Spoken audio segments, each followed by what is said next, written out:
اعوذ باللہ من الشیطان الرجیم بسم اللہ الرحمن الرحیم الصلاۃ والسلام علیک یا رسول اللہ الصلاۃ والسلام علیک یا حبیب اللہ صلی اللہ تعالی علیہ وسلم۔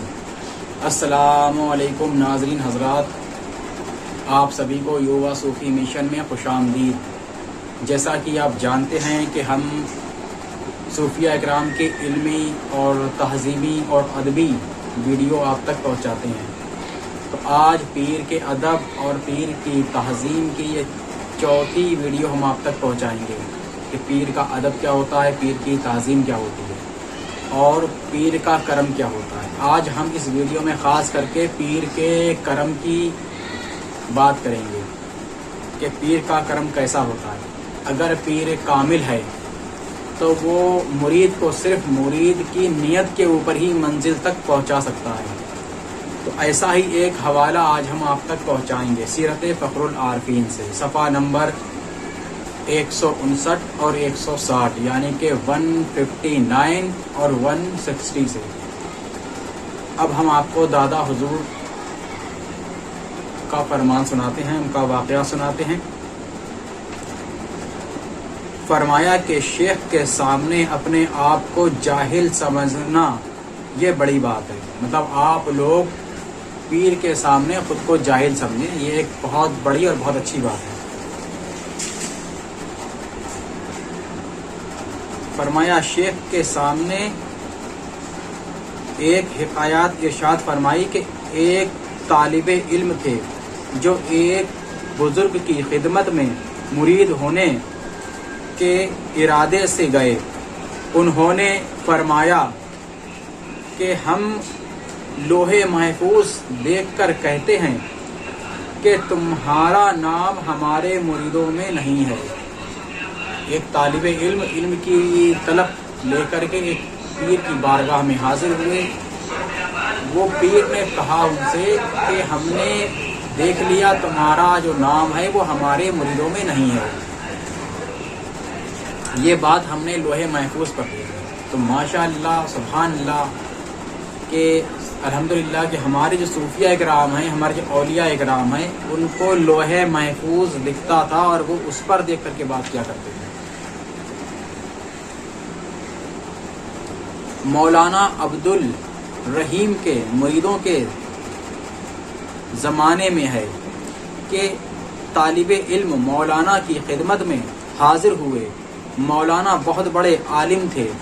انہوں نے طالب علم سے پوچھا کہ آپ نے حضرت سرکار کائنات کو صلی اللہ علیہ وسلم کو دیکھا ہے کیا؟ مطلب پھر وہ ایک ایسے بزرگ کی بارگاہ میں حاضر ہوئے کہ جو صوفیہ اکرام، جو ولی ایک عالم بھی تھے اور ایک بہت بڑے عالم تھے۔ تو جب ان کی بارگاہ میں وہ طالب علم پہنچے تو انہوں نے ان سے سوال کیا کہ کیا تم نے سرکار کائنات صلی اللہ علیہ وسلم کو دیکھا ہے کیا؟ انہوں نے جواب دیا کہ نہیں دیکھا۔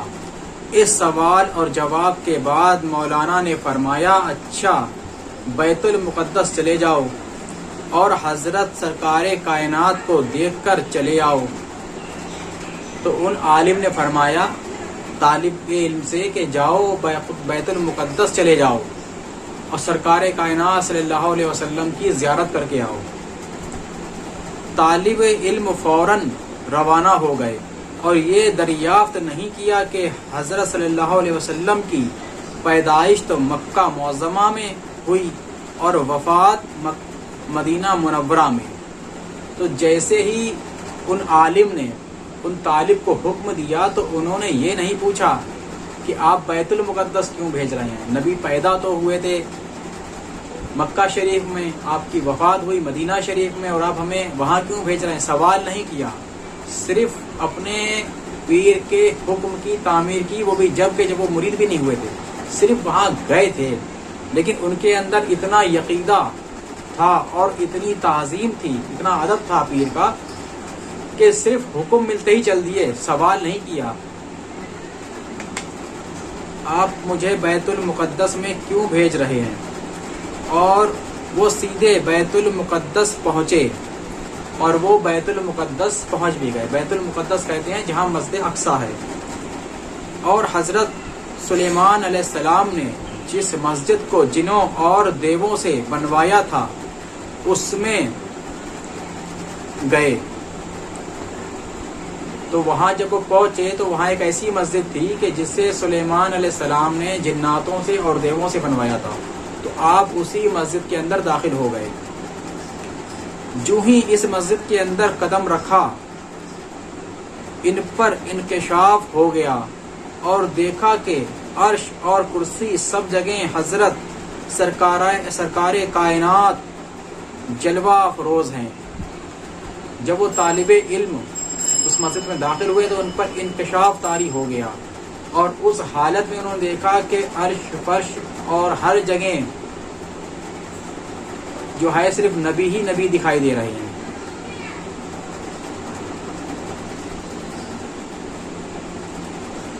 جب کسی نے کہا دیکھا تو عرش کرسی سب جگہ سرکار کائنات جلوہ افروز ہیں. تو اس منظر کو دیکھنے کے بعد وہ واپس اپنے یہاں پر آئے. اب اس سے جو آگے کا مسئلہ ہے وہ ہم آپ کو کل کے ویڈیو میں بتائیں گے. تو اب یہاں پہ سوچنے کے لائق جو بات ہے اس جو واقعے کو آج میرا سنانے کا مطلب ہے سیرت فخر العارفین سے وہ صرف اتنا ہی ہے کہ پیر کامل جو حکم دیں اسے چوں کیوں کیا اگر مگر نہ کریں, سیدھا اس حکم کے اوپر عمل کریں. کیونکہ ایک وہ طالب علم جو کہ مرید نہیں تھا, صرف وہ اس نے اپنے پیر کے پاس گیا جن سے مرید ہونا چاہتا تھا, انہوں نے دوسری جگہ بھیج دیا. جب وہ دوسری جگہ پہنچا تو انہوں نے ان سے کہا کہ تم پہلے سرکار کائنات سے مل کے آؤ, یعنی کہ مرید بعد میں کیا, منزل پہلے دکھا دی. اور اس شخص نے بھی جب انہوں نے کہا کہ بیت المقدس جاؤ تو انہوں نے یہ نہیں کہا کہ مکہ یا مدینہ کی بات نہیں کری کہ وہ تو وہاں پیدا ہوئے اور وہاں وفات ہوئی, وہاں نہیں بیت المقدس کیوں بھیج رہے, نہیں, انہوں نے کہا کہ وہاں جاؤ اور وہیں ان کو دیدار مصطفیٰ ہوا صلی اللہ علیہ وسلم. تو یہ شان ہے ہمارے صوفیہ اکرام کی اور یہ شان ہے ہمارے اولیاء اکرام کی کہ جس پہ نگاہ کرم کر دیں اور جس کا عقیدہ اچھا ہو اسے مرید کرنے سے پہلے ہی منزل دے دیتے ہیں, اور پھر اس کے بعد جس کا جیسا عقیدہ ہوتا ہے اس کو اسی حساب سے اسی وقت کے مطابق اس کو منزل دے دیتے ہیں. لیکن آج ہمارے اندر اتنی بڑی کمی ہے کہ ہم منزل کی طرف نہیں بھاگ رہے ہیں. ہم پیر کی بارگاہ اس لیے ہوتی ہے کہ ہمیں علم اور روحانیت اور اللہ کے عشق کی منزلیں ملیں, لیکن ہم اللہ کے عشق اور اہل بیت کا عشق اور نبی کے عشق کی منزلوں کو چھوڑ کر کے دنیا کی منزلوں میں الجھے ہوئے ہیں اور دنیا کی منزلوں کے پیچھے بھاگ رہے ہیں. کوئی جا رہا ہے کہ سٹے کا نمبر دے دو, کوئی جا رہا ہے کہ صاحب جو ہے میرا بزنس سے چل جائے, کوئی جا رہا ہے کہ میرے بچوں کی شادیاں اچھی ہو جائیں, کوئی جا رہا ہے میرے کچھ ہو جائے, کوئی جا رہا ہے میرا کچھ ہو جائے. تو یہ دنیاوی چیزیں ہیں, اس کے لیے پیر نہیں ہے. پیر ہے صرف تعلیم کے لیے اور اپنی تعلیم سے تمہیں اللہ اور اس کے رسول کی محبت کی منزل دکھانے کے لیے اور اس منزل تک تمہیں پہنچانے کے لیے, اور اس کے لیے چاہیے ہے تمہیں ایک اچھی تعلیم. تو اچھی تعلیم کے لیے اچھے پیر کے پاس جائیں, صوفیہ اکرام کے پاس جائیں, نہ کہ کسی فتنہ گر مولوی کے پاس یا کسی فتنہ گر عالم کے پاس. تو میری گزارش آپ سے پھر ایک بار یہی ہے کہ آپ لوگ صوفیہ اکرام کی کتابوں کو اٹھائیے, ان کو پڑھیے, ان کو سمجھیے, اولیاء اکرام کی کتابوں کو اٹھائیے جس سے آپ کو حق اور سچ کا راستہ دکھائی دے.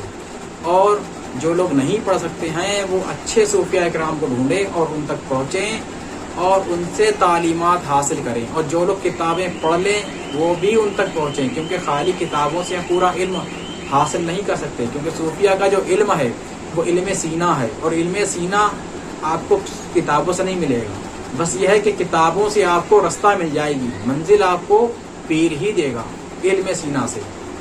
تو اسی کے ساتھ اگر آپ کو ہماری ویڈیو سمجھ میں آ رہی ہے, اچھی لگ رہی ہے, تو آپ سے ہماری گزارش ہے کہ ہمارے چینل یووا صوفی مشن کو سبسکرائب کریں, لائک کریں, شیئر کریں, کمنٹ کریں, اور جو اچھی بات لگے اس پر بھی کمنٹ کریں, جو بری بات لگے اس پر بھی کمنٹ کریں.